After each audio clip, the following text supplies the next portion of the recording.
आप देख रहे हैं मथुरा न्यूज 24। नमस्कार, आप देख रहे हैं मथुरा न्यूज 24 और मैं हूं आपके साथ आकांक्षा शर्मा। चलिए रुक करते हैं खबरों की ओर। बीते दिनों मथुरा शहर के सदर बाजार क्षेत्र में बिजली की लाइन पर कार्य कर रहा संविदा कर्मी अचानक करंट बैक कर जाने से खंभे से नीचे गिर गया था। घायल संविदा कर्मी को विद्युत कर्मचारियों के द्वारा उपचार के लिए निजी अस्पताल में भर्ती कराया गया था, जहां पर अब उसके परिजनों पर अस्पताल प्रशासन के द्वारा रुपए जमा कराने का दबाव बनाया जा रहा है, जिसके चलते शुक्रवार को संविदा कर्मी के परिजन एकत्रित होकर विद्युत विभाग के कैंट स्थित बिजली घर पर पहुंचे, जहां उन्होंने अधिशासी अभियंता मनीष गुप्ता एवं उपखंड अधिकारी अंशुल शर्मा से मुलाकात कर अपनी समस्या से अवगत कराया और संविदा कर्मी के भविष्य के दृष्टिगत अपनी मांग उठाई। संविदा कर्मी के परिजनों के द्वारा बताई गई बातों को सुनकर उपखंड अधिकारी और अधिशासी अभियंता ने परिजनों को आश्वासित किया कि संविदा कर्मी पंकज चतुर्वेदी के उपचार के लिए विभाग पूर्ण रूप से संकल्पित है और प्रत्येक दशा में संविदा कर्मी के उपचार में किसी भी प्रकार की लापरवाही नहीं की जाएगी। वहीं अधिशासी अभियंता ने परिजनों से संविदा कर्मी पंकज चतुर्वेदी के भविष्य के दृष्टिगत सहायता के लिए हाथ आगे बढ़ाए। मेरा नाम सुनील पाठक है। सुनील जी, आज यहाँ विद्युत विभाग में आए हैं, क्या समस्या लेकर के आए हो? विद्युत विभाग में हमारे मोहल्ले के बालक पंकज चतुर्वेदी जो कि संविदा कर्मी थे यहाँ पर बिजली घर में, पिछले बुधवार को लाइन पर से खंभे पर से झाड़ू गिरने से उनका एक्सीडेंट हो गया था। 11,000 kVA की लाइन पर काम कर रहे थे, नीचे गिर गए थे।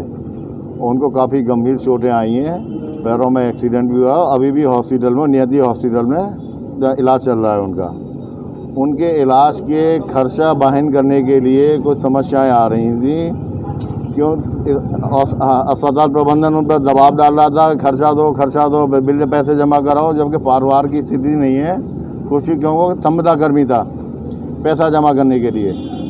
तो इसके लिए हम आज यहाँ पर आए थे ज्ञापन देने के लिए कि उसका पंकज चतुर्वेदी का अच्छे से अच्छा इलाज हो।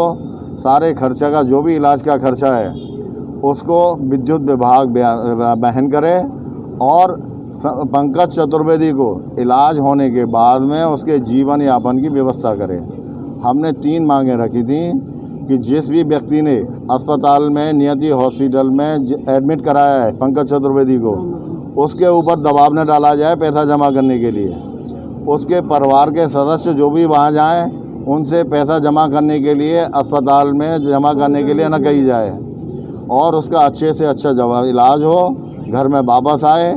और जो भी मुख्यमंत्री राहत कोष का जो भी पैसा मिलने की बात हो रही है वो पंकज के जीवन यापन के लिए है, उसका इलाज में एडजस्टमेंट नहीं होगा। ये हमने अपनी मांग रखी है, जिनको कि इन्होंने स्वीकार किया। विभागीय स्तर पर जो आपको आश्वासन दिया गया है उससे आप संतुष्ट हैं? फिलहाल संतुष्ट है। हमको लगता है शायद ये करेंगे, जो कहा है उसको करेंगे, हमको लग रहा है। सर, एक प्रकरण रहा था, संविदा कर्मी बीते दिनों सदर क्षेत्र में कार्य किए जाने के दौरान गिर गया था, उसकी स्थिति गंभीर है, वो उसका इलाज चल रहा है। विभागीय स्तर पर भी अपना प्रयास किया जा रहा होगा। आज स्थानीय लोगों ने और उस संविदा कर्मी के परिजनों ने आपसे मुलाकात की, क्या बंदूक उठाई और क्या मांग की?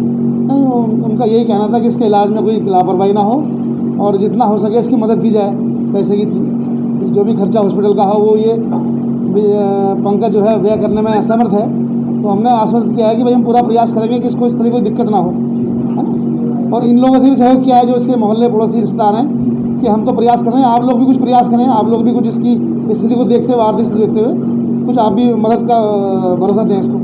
परिजनों की शिकायत है कि अब जिस अस्पताल में इलाज चल रहा है वहाँ पर कुछ दबाव बनाया जा रहा है, कुछ मिलने से कभी रोका नहीं जा रहा है। ऐसा कोई शिकायत नहीं है। कल वो एक बात संज्ञान में आई थी तो हमारे एसडीओ साहब गए थे, वो शंका दूर कर दी गई, कोई बात नहीं है।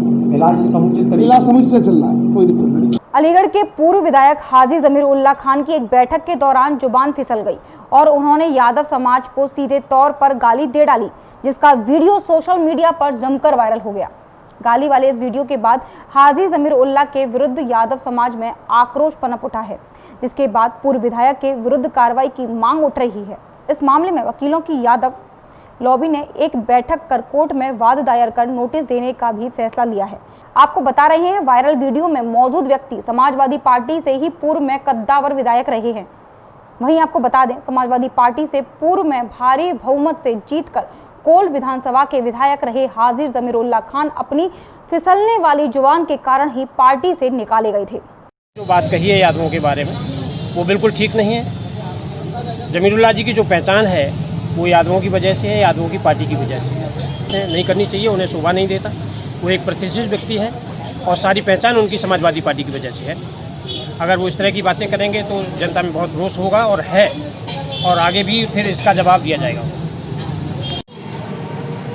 एक विधायक जी का वीडियो सामने आया है, उसमें वो यादव समाज को गाली दे रहे हैं, क्या कहना है इस पर और किस तरह की कंप्लेंट की गई है? ऐसा है, जमीरुल्लाह साहब की जो नेचर और प्रकृति उनकी ऐसी है कि वो गालियां देने में और बदतमीजी करने में प्रधानमंत्री योगी जी तो को नहीं छोड़ते हैं। जिस थाली में खाते हैं उसी में छेद करते हैं। वो यादव समाज को क्या छेड़ेंगे, उनकी तो प्रकृति ही ऐसी है।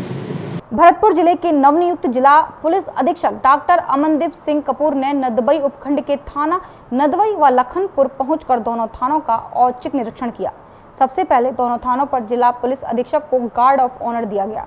पुलिस अधीक्षक ने निरीक्षण करते हुए मालखाने व पुलिस आवासों एवं परिसरों का भी निरीक्षण कर साफ सफाई और पत्रावलियों व रिकॉर्ड का समुचित संसाधन करने और जब्तशुदा हथियारों व अन्य सामान की सुरक्षा और पुलिस हथियारों की नियमित देखभाल करने के निर्देश दिए। आज नदबई कस्बे में नदबई थाने पे औचक निरीक्षक यहाँ आने का मौका मिला। सभी यहाँ के अधिकारियों से और मुलाजमान से बात हुई। जुराइम कंट्रोल और लॉ एंड ऑर्डर की अभी जो हालात हैं उन पर चर्चा हुई। उचित दिशा निर्देश इनको फरमाए गए हैं और एक रणनीति बना के अच्छी पुलिसिंग का मुजाहरा देने के लिए मोटिवेट किया गया है। और मुझे उम्मीद है कि नदबई पुलिस टीम अच्छी टीम भावना से आगामी दिनों में अपने कर्तव्यों को भलीभांति अंजाम देगी। मुझे कि यहाँ नफरी की बहुत कमी है नदबई थाने पर। नफरी की कमी सब जगह है और इसका निदान इस तरह से हो रहा है कि अभी जैसे नए रिक्रूट अभी पीछे भर्ती हुए, उनकी ट्रेनिंग सबकी चली रही है। वो कंफर्म हो जाएंगे तो हम थानों में पोस्ट कर देंगे।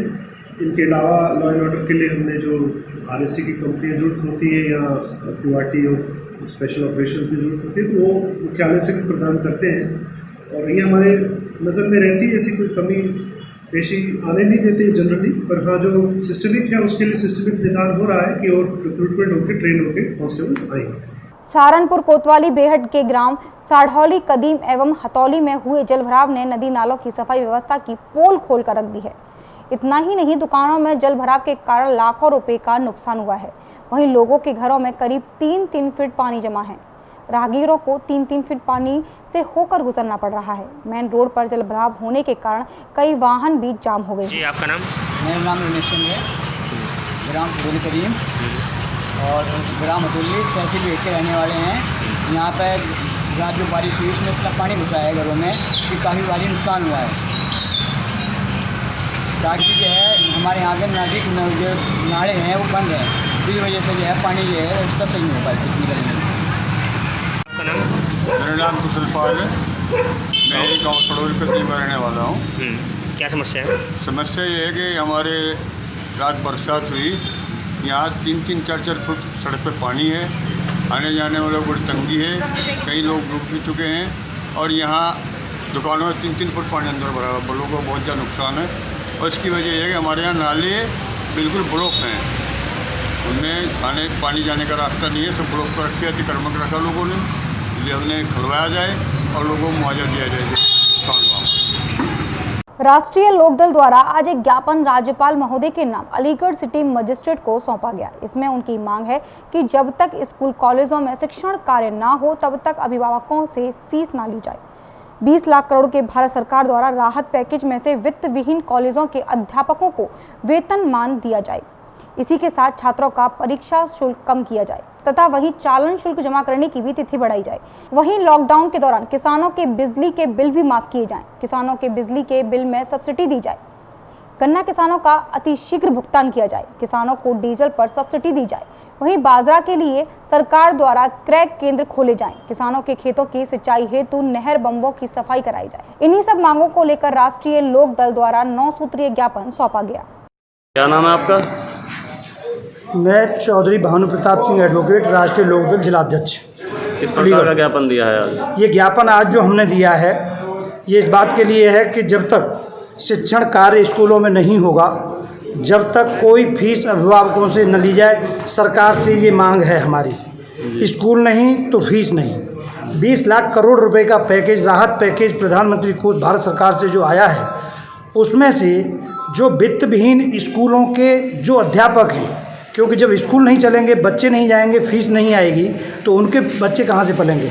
जो वित्त विहीन हैं, जो राहत पैकेज के लिए 20 लाख करोड़ है, उसमें से उनकी व्यवस्था की जाए, ये हमारी मांग है। तीसरी मांग हमारी है कि जो बच्चों के जो आज छात्र हैं इंटरमीडिएट हाई स्कूल के, उनकी जो शुल्क जाता है वो बहुत ज़्यादा है, और शुल्क की जो तारीख है वो नज़दीक है, कोरोना का समय चल रहा है, उसको आगे को बढ़ाया जाए। चौथी मांग हमारी है, किसी भी तरीके से नहर बम्बे जो आज तक खुदाई नहीं हुई है, खुदाई न होने के कारण किसान का जल नहीं पहुंच रहा है वहाँ तक, तो उनकी नहर बम्बों की खुदाई कराई जाए। पांचवी मांग हमारी है कि वो कागज़ कहाँ है भाई, तुम लाए। मांग है कि किसान का डीजल जो होता है, डीजल को सब्सिडी दी जाए, किसान के लिए सब्सिडी का प्रावधान होगा। आज डीजल की वजह से किसान किस तरीके से त्राही हो रही है, किसान के पास आज खाने को अनाज नहीं है, वो 82 रुपये लीटर का डीजल कहाँ से लाएगा। दिल्ली सरकार को देखिए, उन्होंने 8.5-9 रुपये लीटर डीजल जो है सस्ता कर दिया, और उसके बावजूद वहाँ की सरकार काम पूरा अपना ढंग से कर रही है, जबकि वहाँ पर सरकार भी आपको पता है किस तरह की है, कैसी है। अलीगढ़ में एक युवती के जबरन शादी को लेकर एएमयू में पढ़ने वाला एक छात्र काफी परेशान है। छात्र की उम्र मात्र 19 साल है। करीब 10 साल उम्र में बड़ी युवती जबरन उससे शादी करना चाहती है। शादी नहीं करने पर आजीवन कारावास के अपराध में फंसाने की युवती छात्र को धमकी दे रही है। इसे छात्र अदिलुल्लाह डिप्रेशन में है। दरअसल अदिलुल्लाह हिना परवीन की बहन के बच्चों को ट्यूशन पढ़ाता है। हिना परवीन दबाव बनाकर शादी करना चाहती है। इसमें हिना का परिवार भी शामिल है। शादी नहीं करने पर अदिल को रेप के मामले में फंसाने की धमकी दी जा रही है। अदिल शादी के लिए तैयार नहीं है। वह पढ़ाई पूरी कर अपने पैरों पर खड़ा होना चाहता है। 19 साल की अवस्था में अदिलुल्लाह से हिना जबरदस्ती निकाह करने का दबाव बना रही है। हालांकि हिना की एंगेजमेंट मथुरा के एक युवक से हुई थी, लेकिन युवक पसंद नहीं आने पर मंगनी तोड़ दी। अब हिना परवीन का दिल अदिलुल्लाह पर आ गया है, लेकिन अदिलुल्लाह हिना की इच्छा के खिलाफ है। इस धमकी को लेकर अदिल थाना सिविल लाइन भी गया था, लेकिन पुलिस ने कोई कार्रवाई नहीं की। थाना सिविल लाइन के दरोगा पर आरोप लगाया है कि शादी कराने के लिए 1 लाख लिया है, 1.5 लाख मुझे दे दो, मैं शादी रुकवा दूंगा। इससे परेशान अदिलुल्लाह ने कोर्ट की शरण ली है। मेरा नाम मोहम्मद अदिलुल्लाह है। मेरी उम्र 19 साल 6 महीना है। मैं एएमयू में बीएससी सेकेंड ईयर का छात्र हूँ। अलीगढ़ निवासी हिना परवीन और उनके घर वाले मुझ पर जबरन शादी करने का आरोप लगा रहे हैं। हिना परवीन और उनके हिना परवीन जिनकी उम्र 30 से 32 साल है, और उनके घर वाले कह रहे हैं कि अगर मैंने उनसे शादी नहीं की तो वो मुझे मुकदमे में फंसा देंगे और आजीवन कारावास की धमकियाँ कह रहे हैं, आजीवन कारावास करा देंगे। इस मामले को लेकर मेरे घर वाले काफ़ी सदमे में हैं और मैं भी काफ़ी घबराया हुआ हूँ। और इसको लेकर हम सिविल लाइन थाना भी गए थे अलीगढ़, लेकिन वहाँ पे हमारी कोई सुनवाई नहीं हुई। और सरकार से और गुहार है कि मुझे बचा लें, मेरा जीवन बर्बाद कर देंगे वो लोग। और मैं वहाँ न्यायालय भी गया था अलीगढ़ कोर्ट, और वहाँ से मेरी दरख्वास्त है कोर्ट से कि मुझे बचा लें, मुझे इंसाफ दिलाएं, और मैं बस सरकार मुझे बचा ले, मेरा जीवन बर्बाद कर देंगे वो। अभी तक के लिए सिर्फ इतना ही। मुझे दीजिए इजाजत, फिर मिलेंगे नई खबरों के साथ। देखते रहिए मथुरा न्यूज़ 24। नमस्कार।